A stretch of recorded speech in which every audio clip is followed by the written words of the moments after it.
Yeah, hi. Today's topic is short-run profit maximization, in which we will study four different types of market structures. Four different types of structures and their impact on the product prices. What happens when the product price changes, or what happens when you are in one market structure and the price of the goods or the demand of the goods change in the price of the goods, change in the demand of the goods, etc., due to different types of market structures. As we already discussed in the previous sessions about um, um, marginal revenue, marginal cost, based on that, how the demand and supply takes place. Here, four market structures include perfect competition, monopoly, monopolistic, and oligopoly competition. So we'll study one by one what is perfect competition, what is monopoly and monopolistic, then oligopoly. Why do we study market structures? They help us to understand. They help us to understand the change in the price, the change in the quantity. Due to change in the price, the impact on the quantity. Due to change in the supply, their impact on the price. We'll study that. The four market structures in a nutshell include a perfect market competition, a monopolistic monopoly, and oligopoly. In the case of perfect competition, we have many firms. Many firms. In the case of monopoly, there is only one firm organizing or conducting or providing the goods. Monopolistic, many firms again. Oligopoly, few, very few. The type of product in the perfect competition is identical, whereas in monopoly it is unique. Monopolistic, differentiated. This is what their strength. In the case of monopolistic competition, this is what their strength. Their products are differentiated. And here, oligopoly, either identical or differentiated. Entry into the perfect competition is very easy. Same like grocery shops, you can say. There's a perfect competition. Monopoly, the entry is blocked. Only one or two organizations will play. In the case of monopolistic as well, easy. Oligopoly is tough. Why? Because it requires huge capital in an oligopoly market.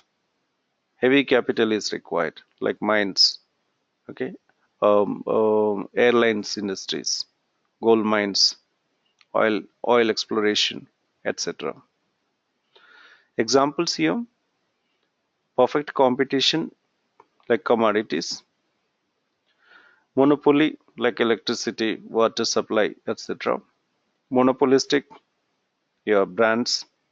Oligopoly, as we discussed, that car manufacturers, you know, mines, airline industry, etc.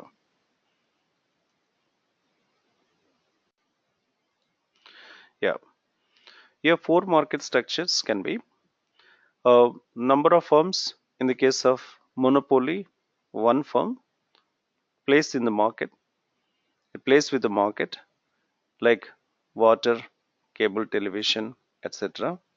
In the case of oligopoly, you have few firms. Here, differentiated products, monopolistic competition. You can see the examples, novels, movies, etc. Identical products, perfect competition. Wheat, milk. There are hundreds of companies like soaps, cosmetics.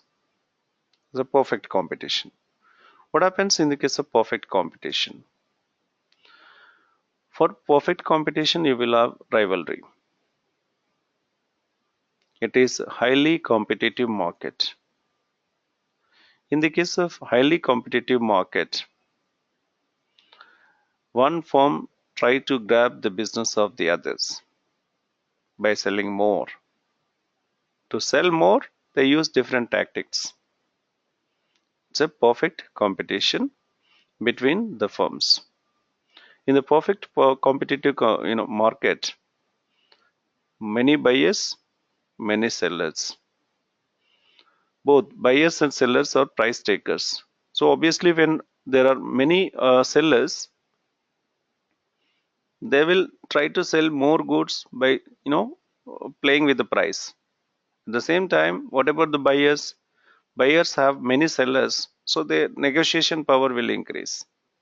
The bargaining power of buyer will increase. The number of firms is large.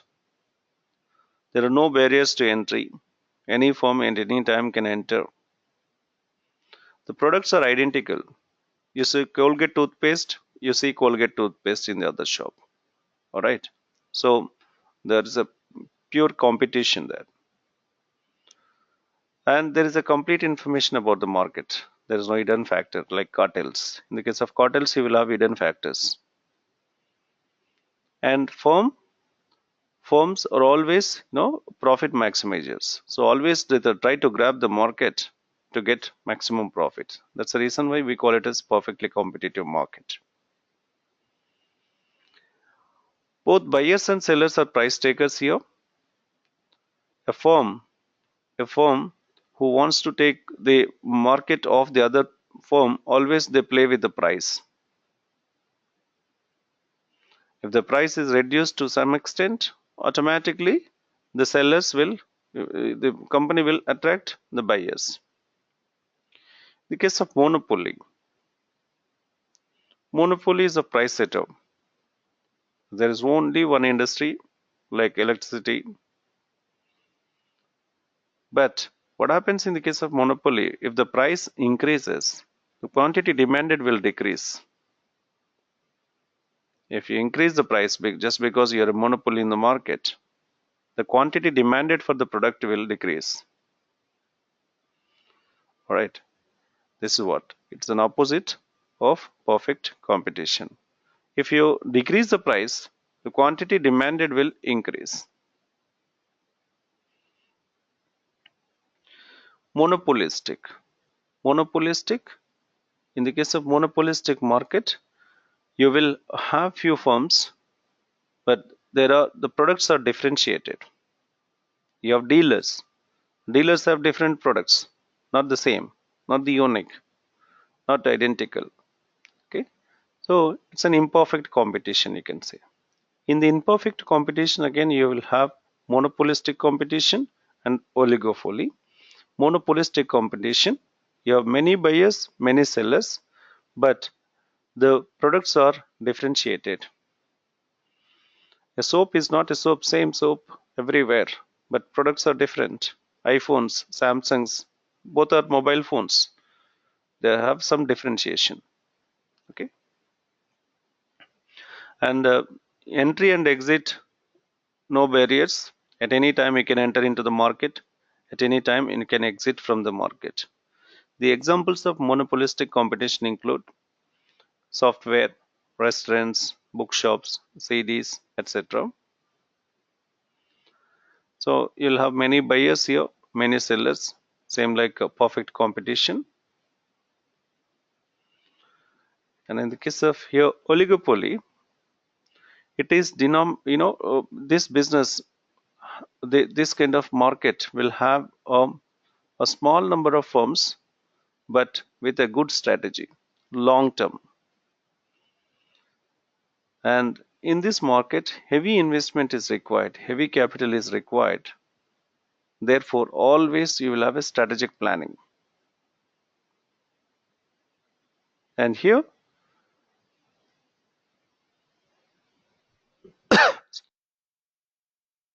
the entry barriers are there. Because of huge investment, entry barriers are there. Unless otherwise your strategic plan is strong, it is very impossible to enter into the market. Include examples: airlines, automotive, banking, petroleum, etc.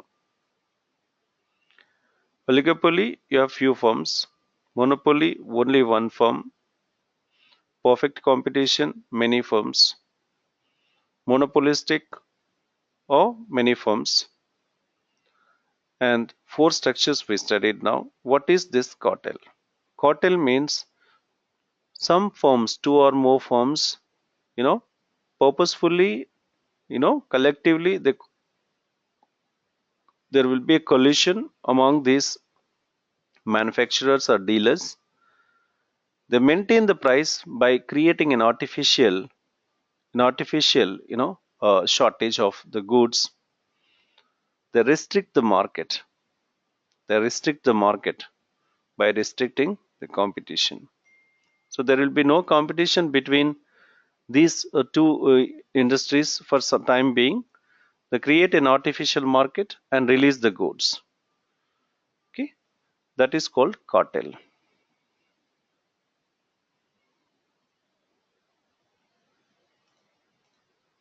I'm recording it now. Our ultimate goal is to maximize the profit. Decision analysis, and will be concentrating on improving the profit with the resources available. With the resources available, our goal is going to be to maximize the profits. For that, what techniques we are going to use? Just remember an acronym called SMS AM. SMS AM. Okay, I sent you a message in the morning about today's class. SMS in the morning. Remember this, please. Remember this acronym. I sent you early in the morning stating that there is a class today. SMS in the morning. Here, S, special order pricing.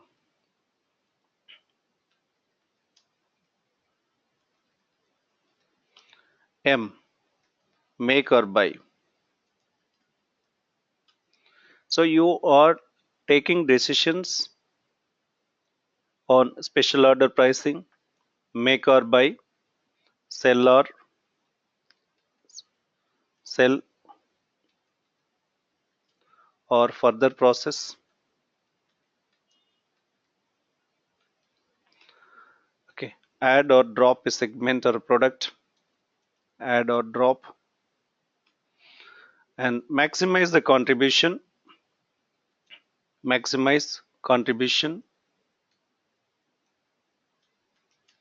using limiting factor.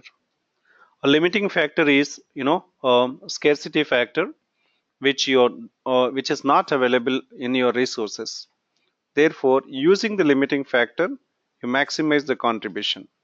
Contribution is the difference between sales price and variable cost. So please remember S M S A M. Special order pricing, make or buy, sell or further process, add or drop a segment or a product line, maximize the contribution using limiting factor. Using these concepts, how to maximize the profit? It is not just selling the goods and getting the profits. How best we can make the profits using a technique, decision analysis technique. A decision analysis based on special order pricing. A special order pricing. A special ordering pricing is a technique used only when you have excess capacity. Excess capacity means, say for example, your factory can produce and sell 10,000 units. How many units? 10,000 units. We have a capacity of producing and selling 10,000 units. At the moment, the present level of operation is, say for example, 8,000 units. So you are using the capacity of only 80% of available capacity.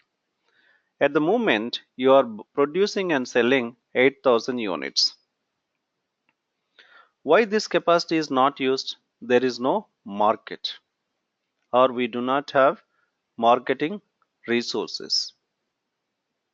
If you produce now, the goods may have to be stored for long period to get a customer. So I don't want. But I have resources. Given a chance, I can produce 10,000 units and sell. Okay. So at the moment, I'm occupying with only 8,000 units. Every month, I produce 8,000 units and sell. And this capacity has cost but no revenue. Therefore, it is called as unused capacity, but we are going to call it as excess capacity. What is it called as? Excess capacity. Don't call it as, don't call this as excess capacity. Excess capacity is nothing but unused capacity. Excess capacity. Please do not think about this special order pricing only when there is excess capacity available. If excess capacity is not available, do not think of it. If excess capacity is not available in the company, do not think about special order pricing. That is very, very important. So you have an excess capacity of 2000 units.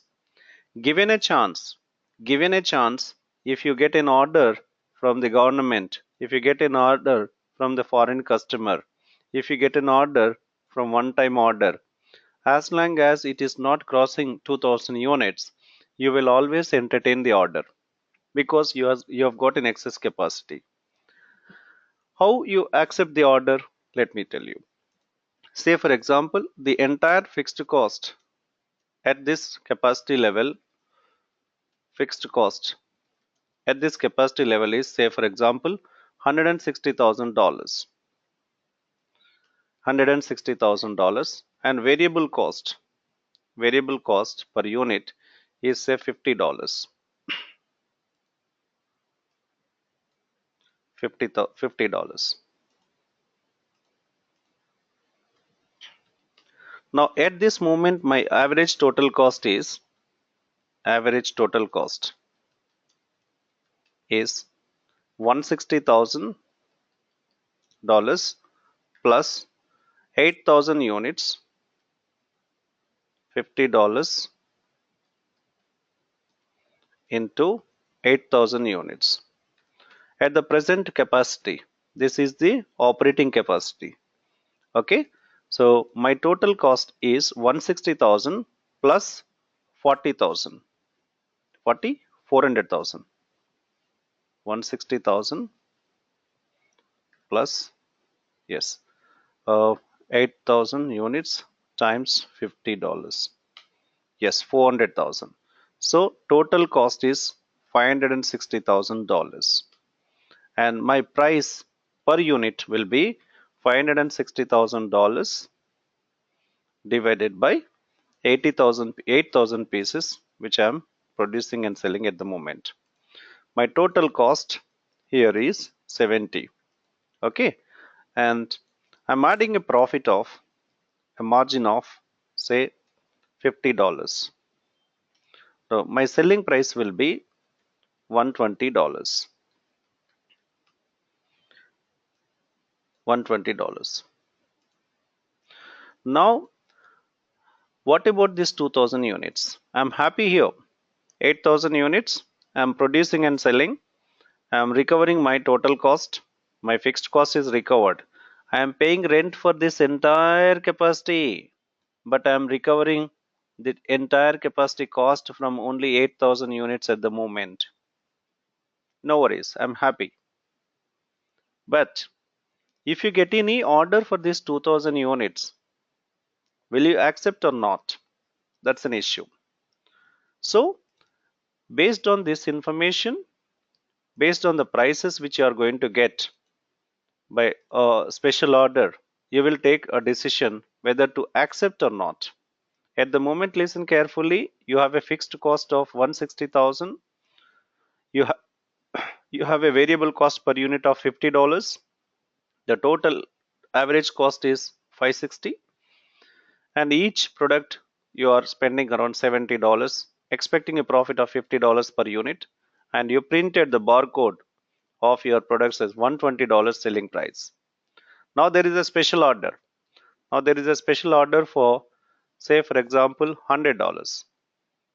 So special order received from the government or from the foreign customer, special orders for 1000 units at the rate of say $100.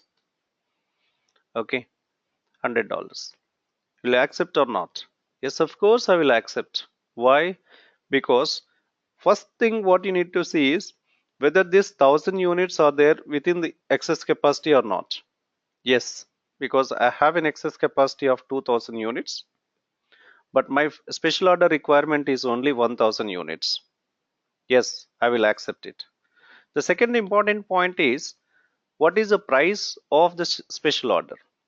Yes, it is giving me $100, which is less than my present selling price, but of course higher than my total cost. I will accept. Special order price for 1000 units.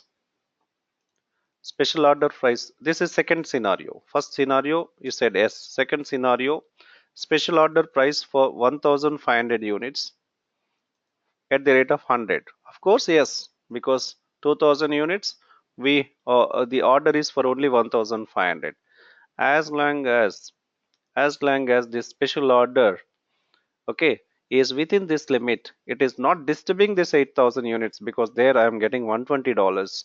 I will accept the project. I will accept the order until this goes beyond 2000. It's okay, fine. The moment the special order exceeds this capacity, that will disturb this capacity, and I will lose money here. Therefore, any capacity, any special order over and above 2000 units will not be entertained. Over and above 2000 units, I will entertain, but you pay me $120. It's okay, fine. Less than that, special order pricing will be always a drastic change. There will be a drastic change between the special order pricing and the current pricing. Okay, all right. Now, third point, special order pricing. Special order pricing for 1500 units. The price is not $100, it is going to be $75. Is that okay? No, I'm selling at 120, but I'm selling at 75. This is what an accountant says. But management accountant says, yes, of course, we can sell. On what basis? Yes, I have an excess capacity of 2000 units. I'm selling, special order pricing is 1500. And it is giving me $75, which is higher than the total cost. Yes, of course I will. Now, fourth scenario, special order pricing of 1500 units at the rate of 60. Is that okay for you? Special order pricing 1500 within the limit of my excess capacity. Let me think. Then the price $60, which is higher than my variable cost. Yes, of course. Still, I make a contribution of $10 per unit. Is that clear?